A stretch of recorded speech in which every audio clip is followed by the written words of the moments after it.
ইবাদিল্লাযিনা ইসতাফা মা বা'দ। কথা নাই, কথা মুরব্বীরা বলেছেন।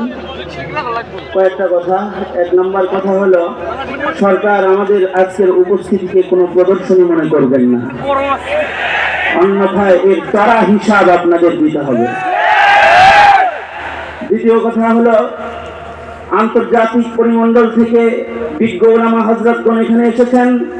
আমাদের বাংলাদেশের সর্বোচ্চ আমির হেফাজত সহকারে, আজকের মহামান্য সভাপতি সহকারে আকাবির ওলামারা যারা এখানে এসেছেন, তাদের কাছে আমরা একটি চূড়ান্ত ঘোষণা এই মর্মে চাই, কাদিয়ানীদের ব্যাপারে আমাদের কি করণীয় হবে। কারণ আজকে এখানে লক্ষ জনতার জামায়াত, তারা কিন্তু শুধুই মাত্র টুপি আর পাঞ্জাবি পরে আসে নাই, তারা কিন্তু রাস্তার মিছিল করতে এসেছে। আমরা সরকারকে বলবো, আপনাদের হাতে আছে কাগজ আর কলম, আর ইসলামের ইতিহাস হলো রাস্তার কাগজে লেখা কলমের ইতিহাস।